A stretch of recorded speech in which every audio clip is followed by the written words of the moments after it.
नमस्कार, मैं हूं दीपिका। आप देख रहे हैं one India Hindi YouTube channel. Rahul Dravid न सिर्फ भारत में बल्कि पूरे विश्व में दी वॉल और मिस्टर भरोसेमंद के नाम से पुकारे जाते हैं। आज वो अपना 44वां जन्मदिन मना रहे हैं और ऐसे में हम आपको बताएंगे उनके जीवन के कुछ ऐसे पहलू जिनके बारे में आपने पहले शायद ही सुना हो।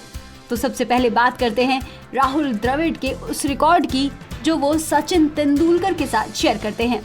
क्या आपको पता है कि राहुल द्रविड़ ऐसे दूसरे भारतीय बल्लेबाज हैं जिन्होंने वनडे और टेस्ट में 10,000 से ज्यादा रन बनाए हैं। द्रविड़ ने टेस्ट मैचेस में 13,288 रन बनाए हैं, जिसमें 36 सेंचुरी और 63 हाफ सेंचुरी शामिल है। वहीं वनडे की बात करें तो द्रविड़ ने 344 मैचों में 10,879 रन बनाए हैं। वनडे में द्रविड़ ने 12 वनडे सेंचुरी ठोकी थी। तो इस तरह से वो सचिन तेंदुलकर के साथ ये रिकॉर्ड शेयर करते हैं। चलिए अब आपको वाकया बताते हैं तब का जब राहुल द्रविड़ सिर्फ 13 साल के थे। राहुल द्रविड़ ने एक इंटरव्यू में खुलासा करते हुए कहा था कि जब वो 13 साल के थे और आउट हो जाया करते थे तो ड्रेसिंग रूम तक रो रो कर जाया करते थे। उन्होंने कहा, ये मेरी जिंदगी का सबसे एम्बैरेसिंग दिन था। मैं 13 साल का था।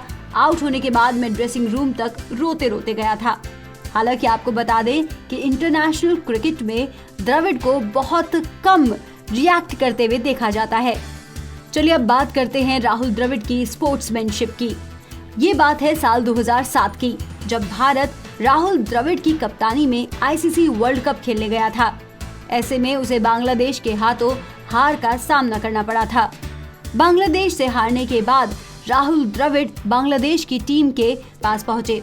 उन्होंने अपने बैग से निकालकर तमीम इकबाल को एक बैट गिफ्ट किया और उसके बाद एक और बैट निकालकर तमीम इकबाल से कहा कि वो मुशफिकुर रहीम को वो बैट गिफ्ट कर दें।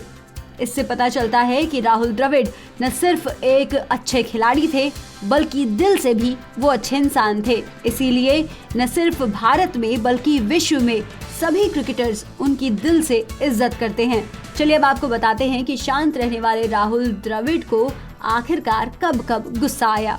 ये बात है तब की जब भारत साल 2004 में पाकिस्तान के दौरे पर गया था। एक प्रेस कॉन्फ्रेंस के दौरान रिपोर्टर ने द्रविड़ से मैच फिक्सिंग पर सवाल किया। इस पर राहुल द्रविड़ को बहुत गुस्सा आया और उन्होंने उस पत्रकार को प्रेस कॉन्फ्रेंस से बाहर निकलवा दिया। उन्होंने कहा कि इस तरह की बातें खेल को खराब करती हैं। ऐसा ही एक और वाकया साल 2006 में हुआ था। मुंबई में इंग्लैंड के खिलाफ टेस्ट गंवाने के बाद द्रविड़ को इतना गुस्सा आया कि उन्होंने ड्रेसिंग रूम में कुर्सी उठाकर फेंक दी। चलिए अब बात करते हैं ऐसे रिकॉर्ड की जो बहुत सालों तक राहुल द्रविड़ के नाम ही रहा था। ये रिकॉर्ड था आईसीसी अवार्ड्स रखने का रिकॉर्ड। जी हाँ, साल 2004 में आईसीसी अवार्ड्स की शुरुआत हुई थी। राहुल द्रविड़ ऐसे पहले भारतीय खिलाड़ी थे जिन्होंने एक ही साल में ICC test player of the year और प्लेयर ऑफ द ईयर की ट्रॉफी जीती थी। तब से लेकर अब तक ये रिकॉर्ड राहुल द्रविड़ के नाम ही रहा था। हालांकि साल 2016 में अश्विन ने राहुल द्रविड़ का ये रिकॉर्ड तोड़ दिया। तो इस तरह से राहुल द्रविड़ के जीवन के ये कुछ पहलू थे जो हमने आपको बताए उनके 44वें जन्मदिन पर। इन सब बातों से ये तो पता लगता ही है कि राहुल द्रविड़ ने विश्व क्रिकेट में न सिर्फ रन बटोरे बल्कि ढेर सारी इज्जत भी बटोरी। इस खबर में फिलहाल इतना ही। देश, दुनिया और राजनीति की अधिक खबरों के लिए सब्सक्राइब कीजिए one India Hindi YouTube channel.